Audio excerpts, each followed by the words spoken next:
There's this story I've been meaning to share with you guys. Sometime in the 80s, a man was watching TV at home. It's right about 9 p.m. when he had a knock on the door. He opened it and saw a woman looking terrified. She was dressed in a white dress and she kept screaming that there was blood everywhere. The man did not understand what she was saying, but he wanted to help her. And looking at her dress, there were no blood stains, so he did not know how to react, but he called 911. A few minutes later, the police arrived. They interviewed him, took a statement. They tried to communicate with the woman, but she was not responding. She was still very shocked by whatever she saw. So they took the woman away, and the man thought that the problem was solved. So he went back to what he was doing that night. Then, a few minutes later, he had another knock on the door. And when he opened it this time, there were two policemen standing at the door. They asked him, "Where is the woman?"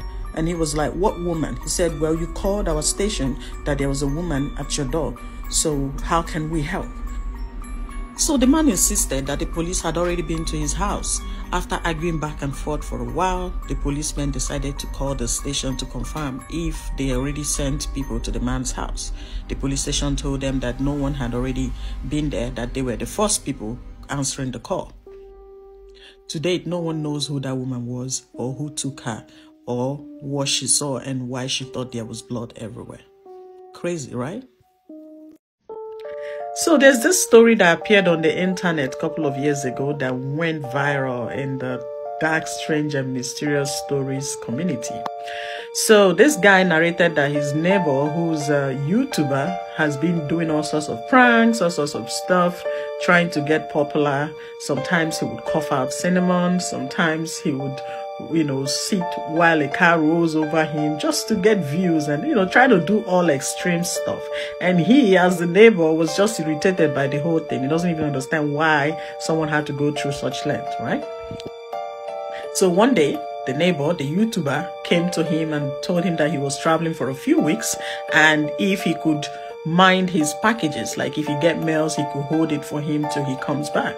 And the man said, "Sure, I'll keep an eye on whatever you get." So the YouTuber traveled and the man kept going to check to see if the guy received any letter, until one day he saw a package in front of his door. He tried to lift the package, but it was too heavy, so he still managed to carry it.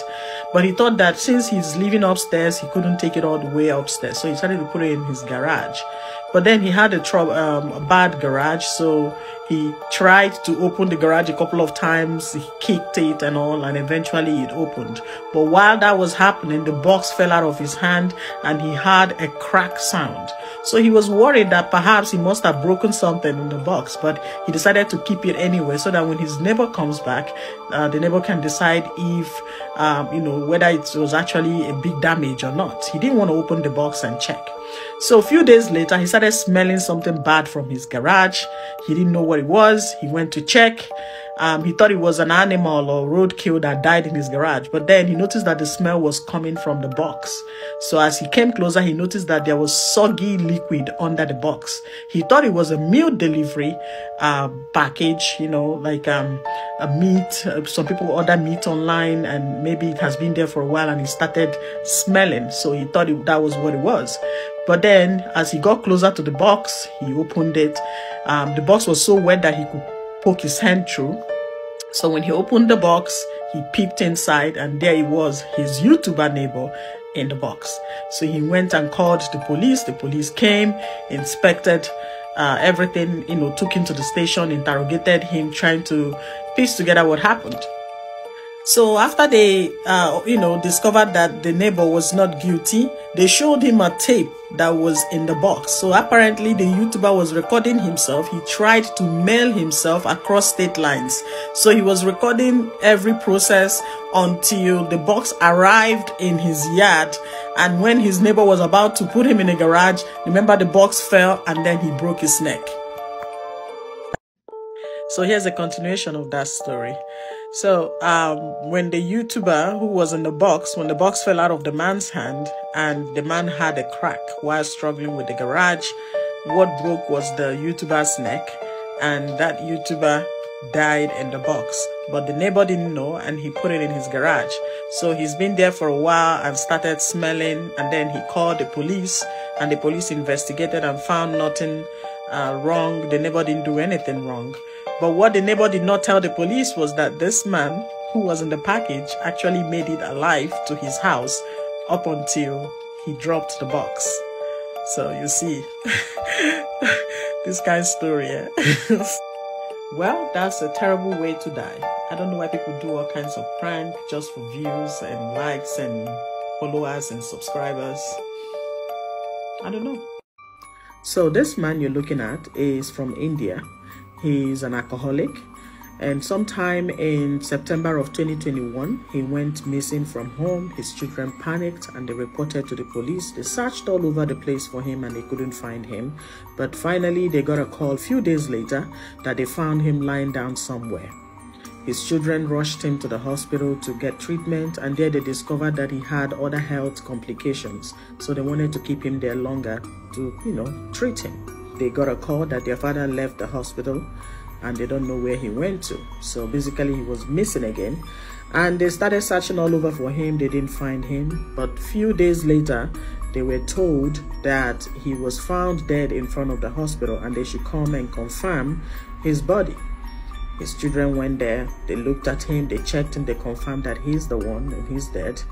And then they reported the matter to the police. After settling all the paperwork and everything else, they were allowed to take him to the morgue and then got him cremated.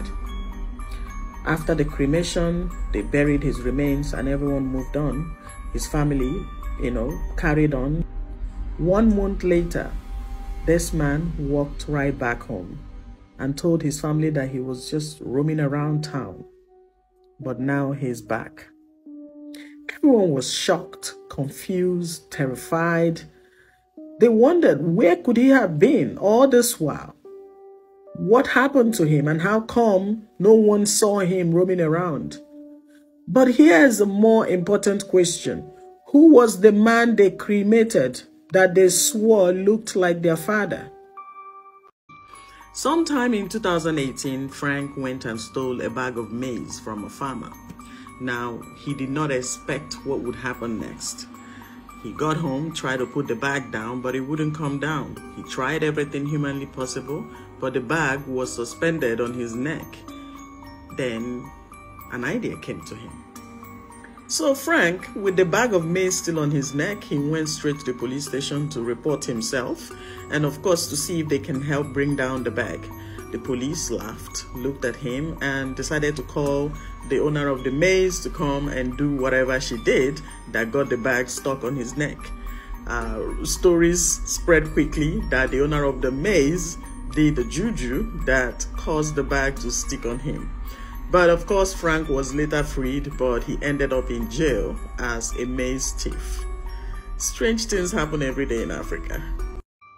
Residents of Kisumu in Kenya woke up to a coffin in front of a hospital back in 2020.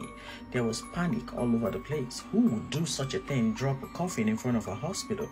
It was very unsettling for a lot of people, but they tried to investigate. So they went closer to the coffin, and when they opened it up, there was a body in there. They called the police to investigate, and when the police got there, initially they thought that perhaps the person who dropped off the coffin is picking up a body from the hospital. But it didn't seem that way, especially when they called a truck to come pick up the coffin, and then 2 gentlemen appeared from nowhere claiming that the coffin belongs to them, that the man in the coffin is their relative and they want to take the person home. So why did you guys leave this coffin in front of a hospital? The police asked. And they explained that they could not take the coffin home before 3 p.m. because of COVID lockdown. They were instructed to only host the funeral after 3 p.m., not before 2. So they picked up the dead body before 2 p.m. and they didn't know what to do with it. So they left it in front of the hospital, terrifying everyone. That's crazy. Anyway, the police took them to the station, including the coffin, to go and write a statement, and they were later allowed to go home and bury their relative. That's such a very strange story. On April 4th of 2022, this guy, Olabi Habib, went to the store to buy a tablet. He was pretending. Then he started making a phone call. What he did next will surprise you. So he was pretending to be on his phone. You can see him. And then the next thing, he brought out a syringe from his pocket. The sales girl was not looking. And he grabbed her. He grabbed her and slammed her to the ground, trying to inject her. And then they rolled all the way to the back of the room. You can see them. He struggled with her for a while. He was caught by an angry mob. They beat him terribly and then handed him over to the police. You can see him in handcuffs, looking around, pretending like he didn't know what just happened, like he's innocent or something. This is the wildest thing you're going to see on the internet today. You guys need to be very careful. On April 5th of 2022, this lady was minding her business. She was walking down the road when 3 mad pit bulls pounced on her. They tore her in shreds. They beat her arms and legs. It was so hard fighting them off until a passerby had to fire a gun in the air, and the dogs ran back to where they came from.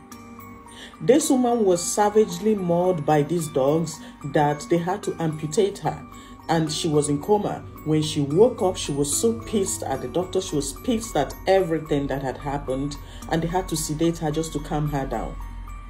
Her family had to set up a GoFundMe for her, and by the next day, she raised over $170,000 US. The owner of the dogs, Justin, was charged with 3 misdemeanors, 1 for owning dangerous animals that attacked a human. The second charge was for a rabies control violation. So apparently the dogs were either behind on their rabies vaccine, so which is even very dangerous for the woman they attacked. And the third charge was for owning dangerous animals that weren't permitted beyond the premises without a leash. So Justin left his dogs running wild to the fact that they had to go and attack a passerby. This man is looking at jail time. Her family told the media that they feel like she's not doing well. She's not recovering well. She has a high fever. They feel like they're losing her, but they're going to hold on tight, hoping for the best.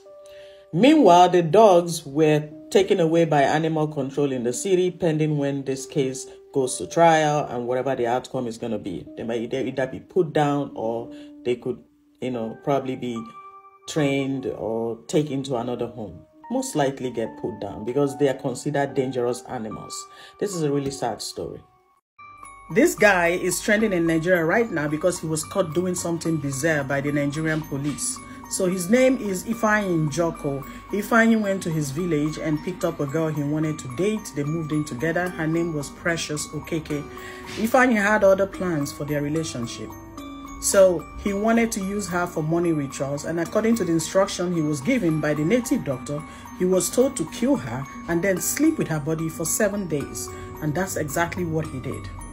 He slept with her for day 1, 2, 3, 4, 5, up to 6 days. And then his neighbors started complaining about a bad smell coming out from his quarter. And they complained to the building manager. The building manager came over and inspected the property.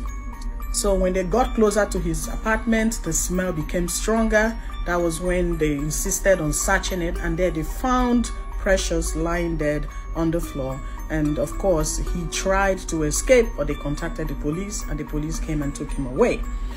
There were rumors that he tried to bribe the police with 6 million naira to let him go and squash the case, but the police rejected that offer.